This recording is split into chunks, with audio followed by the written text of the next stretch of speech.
Chicos, señoritas, vamos a hablar sobre la parte práctica de la vía urinaria. Yo te recomiendo que tengas listo tus apuntes, tengas listo tu hoja de las preguntas que están en el módulo para poder confrontar las claves, que espero que ya lo hayas hecho. Te voy a dar un dato que creo que te va a servir bastante para tu preparación, ¿sí? Mira, cuando nosotros nos preparamos, aparte de ver la teoría, ¿verdad? Es importante la práctica. Pero más que escuchar o ver los videos de práctica que nosotros grabamos, ¿sí? Porque también esa es parte de nuestro trabajo, la recomendación que yo siempre doy a mis estudiantes, sobre todo biomédicas, es que ellos mismos desarrollen la práctica. Es decir, si estás viendo ya este video y tú no has desarrollado la práctica, yo te invito a que pongas pausa al video, le des una chequeada a las 30 preguntas de este tema, ¿sí? Y después de esto, vuelvas a poner play al video para confrontar las preguntas. Miren, al inicio, de pronto de las 30, que te hagas 5 y que esas 5 estén bien. Quiere decir que tú estás con una eficacia y una eficiencia adecuada, ¿cierto? Pero aún te falta desarrollar 25 preguntas. Entonces, eso lo vas a ir manejando así de a pocos. Pero tú estás contestando, de 5 que contestaste, son 5 ciertas. Es decir, tienes un 100% ¿de qué? De acierto. ¿Qué ocurre si tú marcaste la 30? De las 30 marcaste y te equivocaste en 25. Eso quiere decir que no solamente tienes un porcentaje de acierto muy bajo, sino tienes un porcentaje muy alto de desacierto. Entonces hay que trabajar ahí.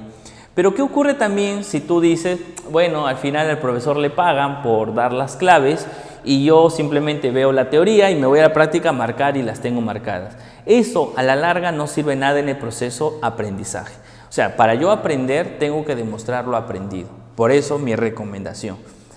Yo sé que de repente no vas a tomar en cuenta este dato, pero para facilitar y mejorar el proceso académico es que yo me estoy permitiendo estos minutos en hablar contigo y no ir de frente a la práctica como si lo hemos hecho en prácticas anteriores, ya que estamos casi a finalizar el ciclo y pues tú tienes que saber de que es importante cuánto tú puedes demostrar en una práctica. Y como te digo, no tengas miedo. Si hiciste al menos una, o sea, date un tiempo, revisa, por ejemplo, la pregunta 7, esa sí la sé, ya, al menos empezaste con una.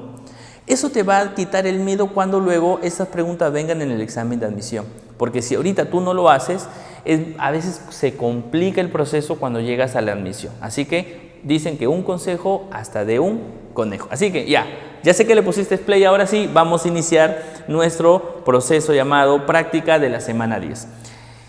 ¿Listos lapiceros? ¿Listos cuadernos para comentar las claves? Dice la pregunta número 1. Cuando hablamos de la pregunta número 1 dice así: con respecto a la morfología externa del riñón, marca la alternativa incorrecta. Aquí tienes que recordar todas las características del riñón, tanto derecho como izquierdo. Y veamos, dice, me dicen la incorrecta. Veamos cuál es la incorrecta. Cada riñón mide aproximadamente 12 centímetros de longitud, 6 centímetros de ancho y 3 de grosor. En el adulto eso es verdadero. ¿Te acuerdas cuando hicimos la clase? Decíamos 12 por 6 por 3, verdadero. Pesa un promedio de 170 gramos. Mira, cuando te dan pesos, nunca lo descartes a la primera. O sea, nunca digas o sí o no, déjalo ahí por si acaso, ¿ya? Porque te están dando un peso máximo de riñón, 170 gramos, ¿verdad? Pero hay que, siempre se deja al último. Presenta dos caras, sí, una cara anterior y una cara posterior. Dice, se describe en el borde externo que es convexo, mientras que el interno es cóncavo. Eso también es verdadero. Y finalmente te dice que el borde externo presenta el famoso hilio renal. No, recuerden que el hilio externo es un elemento que se da en el borde interno, ¿cierto? El hilio renal tiene el borde interno. El borde externo no tenía nada, ninguna estructura relacionada a ella. Por eso que la clave en la pregunta 1 de sistema urinario es la letra E. Muy bien. Pregunta 2. Respecto a la morfología interna del riñón, en promedio, ¿cuántas pirámides de Malpighi localizamos en la médula suprarrenal? Bueno, aquí debería decir en la médula renal nomás, ¿sí? Por favor, tacha esa palabra que dice suprarrenal, ¿sí? Porque estamos hablando del riñón, no estamos hablando de la glándula suprarrenal. Entonces, ¿cuántas pirámides teníamos? Recuerda que hay literatura que te dice de 10 a 12. Otra literatura te dice de 10 a 18, pero no sobrepasan los 18 y tampoco son menos de 10. Por eso, vamos a ver, ¿qué dice la A? De 5 a 10, incorrecto. De 3 a 7, recontra incorrecto. De 10 a 16, hay un promedio que puede ser de 10 a 18 y de 10 a 20. Cuando viene este tipo de preguntas, siempre pon según el libro. Ningún libro te dice de 10 a 20, descartado. Ningún libro te dice de 10 a 16. Yo dudaría esa pregunta si me viniera de 10 a 12, porque hay un libro que dice de 10 a 12, pero de 10 a 18 casi todos los libros mencionan este número de pirámides dentro de la médula renal. Por eso que la clave en la pregunta 2 va a ser de 10 a 18, ¿sí? Son típicas preguntas de anatomía, que por una coma o por un dato de más, la gente duda. Yo me acuerdo mucho una pregunta en la pre, aquí en la región Lambayeque, en una universidad vino, la pregunta decía, ¿a qué edad se forma la línea epifisaria? Y mira, en el libro Tórtora dice que la línea epifisaria se forma entre los 18 años y los 21 años. Y te dice que en el varón a los 21 y en la mujer a los 18. Pero la pregunta no te daba género sexual, te decía simplemente a qué edad aparece. Es más, miren lo malo de esa pregunta. Las edades eran 16, 17, 18, 19, 20 y 21. Así es, así venían casi todas las edades venían. O sea, ¿qué marcas? Y la respuesta fue 21, que es la máxima edad donde el varón se forma la línea epifisaria. Entonces, hay preguntas así raras en la anatomía, pero no le tengas miedo. ¿Por qué? Porque nosotros las analizamos así como ahorita y con eso te da confianza para que cuando vayas al examen de admisión tú lo hagas de una forma correcta. ¿Entendido? Pregunta número 3. Dice, la unidad anatomo-funcional del riñón es... Pues la unidad anatomo-funcional es la nefrona, ¿no? La nefrona. ¿Qué más dice? Y se encuentra en un número aproximadamente de 1.000 a 1.200, de 1.200.000 nefronas. Vamos a ver. Dice, la A dice nefrona, 1 millón de nefronas. Y la letra D dice nefrona, 1.200.000 nefronas. Entonces vamos a ir lo que dice el libro. ¿Qué dice el libro? 1 millón de nefronas. Por eso que la respuesta en la pregunta número 3 debe ser la letra A, la letra A. Así, chicos, ese tipo de pregunta es lo que yo te decía, ¿ves? Mira, están los dos valores, porque nosotros decimos de 1 millón a 1.200.000, pero el libro dice 1 millón. Entonces, como esta pregunta sale directamente del libro Tórtora, la respuesta tiene que ser 1 millón, la letra A.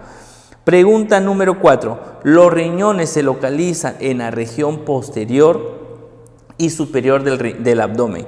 Se hallan entre las vértebras. Aquí te están hablando de límites o la proyección del riñón sobre la columna vertebral. Y para hablar yo de la proyección de la columna, tengo que saber de qué vértebra va.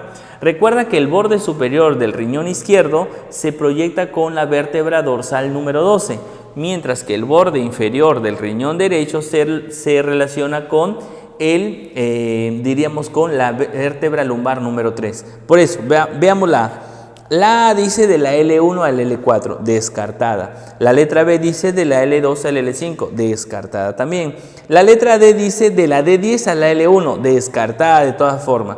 Me quedan dos, pero yo ya tengo la clave. La clave es la E, de la D12 a la L3. ¿Entendido? Ahí está la clave. 5. Capa de tejido adiposo que rodea la cápsula renal, protege al riñón y lo mantiene adherido a la cavidad abdominal. Esta pregunta se relaciona con la envoltura renal. Y cuando hablábamos de envoltura renal teníamos 3 membranas. Una capa interna, ¿verdad?, que se pega mucho al riñón, llamada la cápsula renal. Luego tengo una segunda capa, ¿verdad?, una capa que hay tejido adiposo, llamada justamente cápsula adiposa. Y una tercera capa, la más externa, llamada fascia renal, también llamada fascia de Gerota, ¿sí? Espero que te acuerdes. Entonces, si a ti te dicen que es una capa de tejido adiposo, creo que la respuesta cae de madura, ¿no? La respuesta tiene que ser cápsula adiposa. No te vayas a olvidar que esta cápsula adiposa protege al riñón de cualquier traumatismo y además lo fija a la parte posterior de nuestro abdomen. ¿Entendido? Pregunta número 6.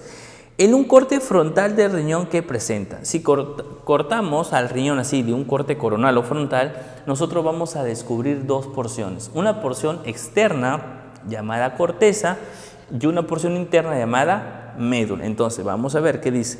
Corte frontal del riñón presenta corteza y médula. La respuesta tiene que ser la letra B. Muy bien. Pregunta número 7. Células que poseen actividad contráctil y desempeñan alguna función de la filtración glomerular.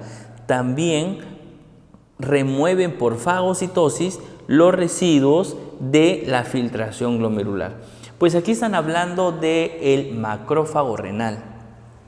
Esta célula que se encarga de hacer fagocitosis de los desechos de la formación de orina y además nos protege de la invasión de cualquier bacteria, virus o microorganismo.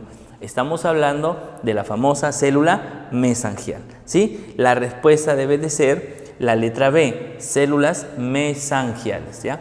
En la penúltima sección de la clase nosotros hicimos un dibujo donde hablaba de la formación de la orina. Ahí justamente puse una imagen donde estaba la célula mesangial, ¿sí? La célula mesangial. Pregunta 8. Estructura que representa, estructura no representativa de la corteza renal. Es decir, que de esas 5 alternativas tienes que buscar cuál no se encuentra en la corteza y esa es la respuesta. A ver, identifiquemos. ¿El glomérulo se encuentra en la corteza? Sí, el glomérulo formando parte del corpúsculo renal de Malpighi, ¿te acuerdas o no? Junto con la cápsula de Bowman. Dice, B, el asa de Henle, no. ¿Por qué? Porque el asa de Henle no se encuentra en la corteza, sino se localiza en la médula renal. Y creo que con eso ya tenemos respuesta, ¿no? Sí, el túbulo contorneo proximal, sí, el túbulo distal y también la cápsula de Bowman. Pregunta 9. Estructura unida al corpúsculo renal que desempeña un papel importante en el control del equilibrio iónico. Mira, del equilibrio iónico, regulando la presión arterial y la tasa de filtración glomerular del riñón. Pues recuerden que cuando hablábamos de aparato yuxtaglomerular, ¿sí? Teníamos 3 componentes. Las células yuxtaglomerulares que producen renina para la regulación de la presión arterial, la célula de Purkinje, ¿sí? La célula de Purkinje que sintetizaban trombopoietina y eritropoietina y además la famosa mácula densa. La mácula densa, un componente que se localiza en el túbulo contorneado distal y se encarga justamente de todo lo que hemos leído, ¿sí? ¿De qué se encarga la mácula densa? Se encarga de, acá tenemos, se encarga de modificar, dice, ¿cierto? Se encarga de modificar o de regular los cambios de concentración de cloruro de sodio. Por eso la respuesta es mácula densa, ¿entendido? Las famosas máculas densas, ¿no? Regulan el líquido. ¿Qué más dice? 11.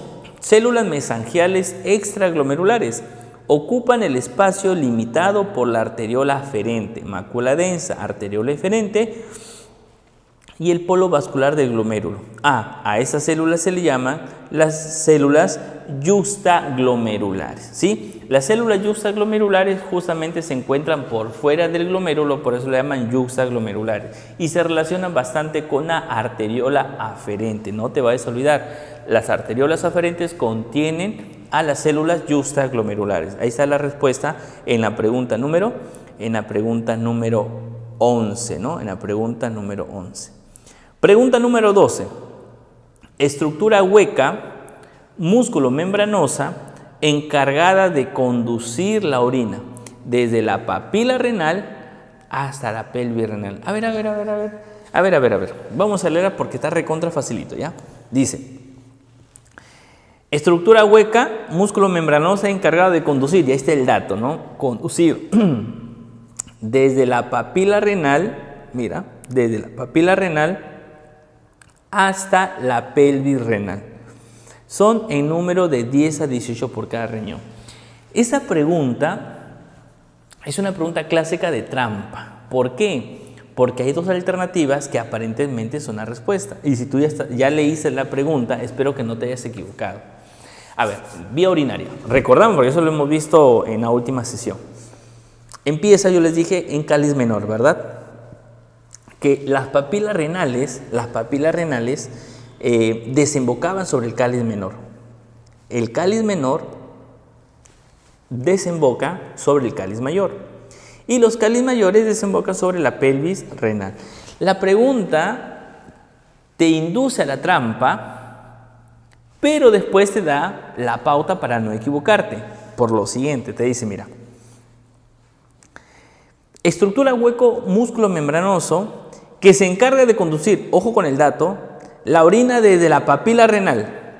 Entonces tú dices, cáliz menor, ¿sí o no? Porque el primero que se relaciona con la papila renal es el cáliz menor. Pero mira la trampa, desde la papila renal hasta la pelvis renal. Ahora tú dices, aguanta, pero el cáliz menor no llega hasta la pelvis. ¿Quién llega hasta la pelvis? El cáliz mayor. Y mira, también hay alternativa, ¿sí? Pero tú dices, pero aguanta, el cáliz mayor no se relaciona con la papila. Entonces entras en confusión. Y eso ahorita, quizás que tú estás en tu casa sentado comiendo tu canchita, tu agüita, tu gelatina, pues de pronto no te equivocas. Dices, no, profe, esto no me va a pasar. Amigos, pasa en los exámenes de admisión. Si tú me estás viendo si estás viendo este video y tú ya dices un examen de admisión, dime que no dudas hasta de tu nombre. Yo me acuerdo mucho que cuando tenía que llenar la hoja, decía nombres y apellidos.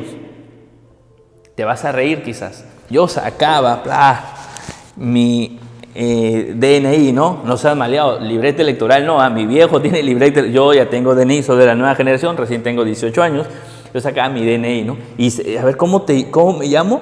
Amigos, eso me ha ocurrido.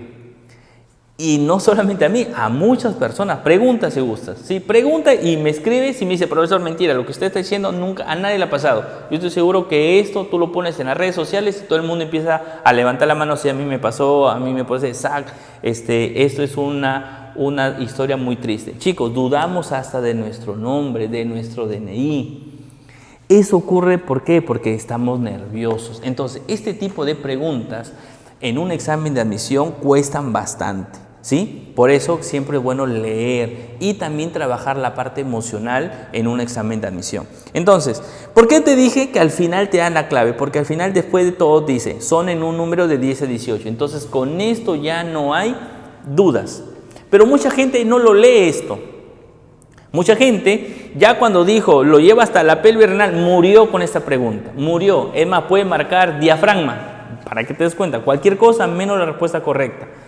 Por eso que siempre uno tiene que leer con calma la pregunta hasta el final y después de eso recién empezar a pensarla, ¿entendido? Entonces, la pregunta y respuesta finalmente. Pregunta, ¿cómo se llama la estructura que lleva orina de la pelvis renal desde la papila renal hasta la pelvis renal y son de 10 a 18? La respuesta, cáliz menores. Porque si te dijeran que son de 2 a 3, ahí sí la respuesta debe ser cáliz mayores. Ya, la clave aquí es cáliz menores. El músculo que cuando está contraído permite el vaciamiento de la orina y está formado por... entonces te están diciendo cómo se llama el músculo de la vejiga, ¿verdad o no? Porque es el que permite justamente la salida de la orina. Entonces tú dices, facilito, se llama detrusor. A ver, psoas, no. Piramidal de la pelvis, no. Obturador interno, nada que ver. Detrusor, sí. Y obturador externo, nada que ver. Mira, y sin querer queriendo, si tú sabes la mitad de la pregunta, ya tienes respuesta prácticamente. Por eso que es cuán importante saber esos datos pequeños. ¿Cómo se llama el músculo de la vejiga? Se llama detrusor. Ojo, no se llama destructor. El destructor está más hacia abajo. Este se llama detrusor, no te vayas a olvidar. Profesor, este detrusor, ¿cuántas capas musculares tenía? 3, ¿te acuerdas? Lígmule, la respuesta y justamente está ahí, ¿no? Longitudinal interna, circular medial, longitudinal externa. La clave en la 13, la respuesta la D. 14. ¿Qué estructura forma el esfínter interno de la uretra? ¿Qué estructura forma el esfínter interno de la uretra? Recuerden que esta uretra ¿sí? Recuerden que esta uretra, vamos a decir, presenta dos esfínteres, un esfínter interno y un esfínter externo. El interno es controlado por el cerebro, el externo tiene una acción voluntaria porque nosotros la controlamos. Quiere decir, si yo quisiera ir a miccionar, ¿sabes lo que ocurre? Mi cerebro está enviando señales a mi esfínter interno y el esfínter está abierto.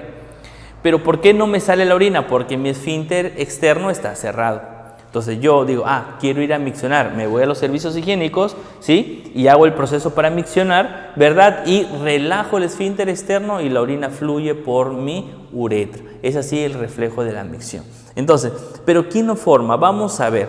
Será la longitudinal interna, la circular media, la longitudinal externa, la obliqua externa o la circular externa. Para empezar, descartamos las dos últimas, porque no existe ni circular externa ni oblicua externa, descartada. Ahora, ¿cuál de las tres capas es la que forma? La que está más pegada a la mucosa.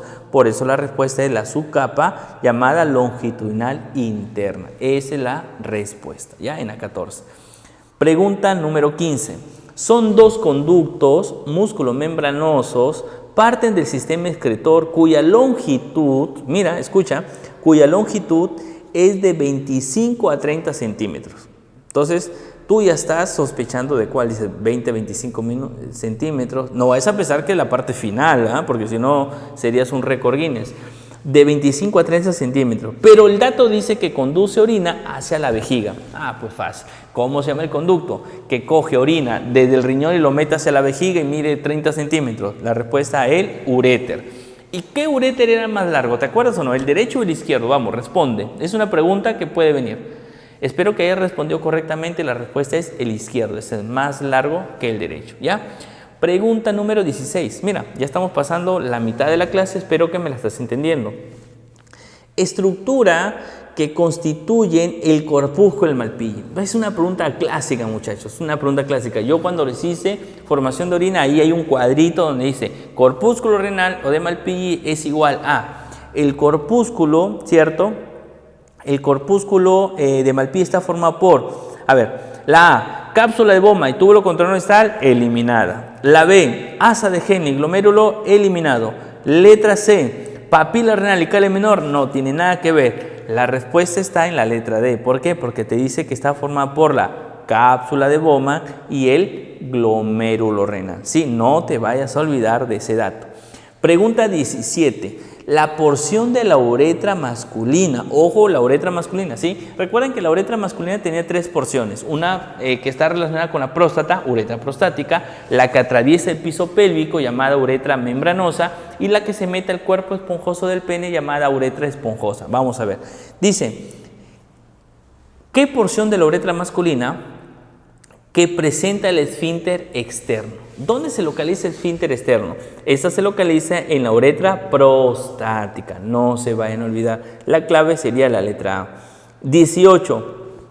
Presión efectiva de filtrado, que permite el paso del plasma a través de la membrana endotelio capsular. Pues no te vayas a olvidar que la presión que permite la filtración del glomérulo estaba dada por la suma de presiones a favor y presiones en contra. La presión a favor era la presión hidrostática glomerular, que vale 60. La presión en contra era la presión de la cápsula, que vale 18, y la presión de las proteínas, que vale 32. Ahora tú decías 60 menos 50 salía 10. Por eso la respuesta es 10 milímetros de mercurio. Pregunta 19. Volumen total del filtrado glomerular formado en un minuto por todos los nefrones en ambos riñones aproximadamente D. Yo les dije, la tasa de filtración glomerular o te viene en mililitros por minuto o te viene en litros por día. Si te vienen en mililitros por minuto, tú tienes que marcar 125, pero cuando tú ves las alternativas, todo dicen litros por día, litro día, litro día, litro día, litro día, litro día. Entonces, no vas a marcar, así te venga 125 litros por día. Cuidado con ese dato. Esa es una una respuesta incorrecta. Porque ¿cuántos litros por día se filtran? 180. Entonces vamos a ver, la alternativa A dice 100, descartado. 110, descartado. 150, descartado, y por ende la respuesta es 180 litros por día. Tasa de filtración glomerular. Pregunta 20, ya llegamos al tercio final. Dice, pregunta 20. La presión que ejercen las paredes de la cápsula y el líquido que se encuentra en el interior de la cápsula de Bowman se llama presión hidrostática capsular, la PHC. Esa es la respuesta. 21. En la formación de la orina, el proceso mediante el cual se produce la filtración del plasma desde el glomérulo hasta la cápsula de Bowman se llama. A ver, ¿cómo se llama ese proceso? ¿Se llamará reabsorción tubular? No, porque esa reabsorción ocurre en el túbulo, no en el glomérulo. ¿Se llamará secreción tubular? Tampoco, eso ocurre en el túbulo. Excreción es todo un proceso diferente. Dilución de orina, la dilución ocurre en el asa de Henle. La respuesta se llama filtración glomerular. Ahí parece que dice filtración tubular. Te voy a pedir que elimines esa palabra tubular, que ha sido un error de digitación, un horror de digitación, y debe decir filtración glomerular, porque recuerda que la filtración no ocurre en el túbulo, sino en el glomérulo, ¿cierto? Y la respuesta es filtración glomerular. Pregunta 22. El proceso de filtración renal se realiza entre quién? Fácil, se realiza entre el glomérulo y la cápsula de Bowman. A ver, la respuesta aquí sería la letra A, ¿no? Pregunta número 23. En la diuresis, es decir, en la formación de la orina, se producen tres fenómenos principales. ¿Y cuáles son? Veamos la respuesta. A ver, excreción, descartado. Secreción, sí. Dilución, descartado. Filtración, sí. Y reabsorción también. La respuesta correcta debe ser 4, filtración, 5, reabsorción y 2, secreción. La respuesta es la letra D. 24. Órgano músculo membranoso que presenta el trígono vesical. Y hay un dato. Sirve de depósito, otro dato. Es impermeable y es contráctil. Un poquito más y te dice, inicia con B y termina en giga. ¿Cuál es la respuesta? Vejiga, señores, señoritas. Vejiga la respuesta. Pregunta 25. Sustancia que se parece químicamente a la orina. Hay una sustancia en nuestro cuerpo que también tiene los mismos componentes orgánicos e inorgánicos, a diferencia del olor. Se llama sudor. El sudor tiene las mismas características. A ver, sangre no, linfa no, saliva tampoco, bilis tampoco, sudor sí. La respuesta es la E. En la 25 es la E. 26. ¿Cuánto es la diuresis en 24 horas? Pues lo habíamos dicho, ¿no? Mira, y miren las alternativas, 500, 750, 900, 1200 y 1500. Mucha gente diría, profesor, pero 1200 sí es. Claro, pero siempre te digo, utiliza los límites, salvo que te digan un promedio. Si te dice en promedio, en promedio es otra cosa. Promedio sería la suma de 1 litro más litro y medio, sería 1250, ¿no? Pero en este caso te dice 1500 mililitros, ¿ya? La respuesta debe ser... Acá debe ser 1500 mililitros. Y le falta la letra M delante del litro, ¿sí? Porque si no, o sea, no vamos a eliminar 1500 litros de orina, ¿no? Ahí se han equivocado a la hora de digitar la palabra mililitro, debe decir, ¿ya? Listo. Pregunta 27. Porción del túbulo donde se reabsorbe el 15% de agua. Sodio, potasio y cloro. Eso ocurre en el asa de Henle. ¿Pero en qué porción del asa de Henle? En la porción delgada del asa de Henle. No te olvides que ahí se reabsorbe agua, ¿sí? En la gruesa no se reabsorbe agua. Pregunta 28. Cuando los riñones dejan de producir orina por debajo de 50 mililitros en 24 horas, a este desorden se llama anuria. Recuerda, la anuria es de 0 a 50. Anuria significa también sin producción de orina, ¿ya? Penúltima pregunta, chicos, y espero que se haya entendido todo el tema, sí, espero que haya desarrollado cada uno de los puntos que vienen en un examen de admisión. Sé que hay términos un poco complicados, sé que hay números y presiones que tienes que aprenderte, pero es un tema muy bonito, chicos, el proceso fisiológico. 29. Proceso mediante el cual se eliminan ciertas sustancias de desecho, controlando el pH de la sangre. Si eliminas desechos pero controlas el pH, eso se llama secreción. Definición de secreción tubular. Y la última pregunta, ya para irnos a la casa y para luego esperarlos en la semana 11, hablando del sistema reproductor, decimos: la presencia de orina espumosa indica que la presencia de proteínas. ¿Y cuál es la proteína más común de la vía urinaria? Es la albúmina. Chicos, eso fue todo. Espero que les sirva y ahora sí vamos con la despedida. Hola chicos, eso fue todo en cuanto al sistema de nefrología y de urología. Espero que no te olvides de repasar tanto la vía renal, o no te olvides de repasar la formación de la orina y sobre todo la vía urinaria con sus patologías. Así que nos estaremos viendo en la próxima sesión, sistema reproductor femenino y masculino, por la plataforma virtual Elite Class.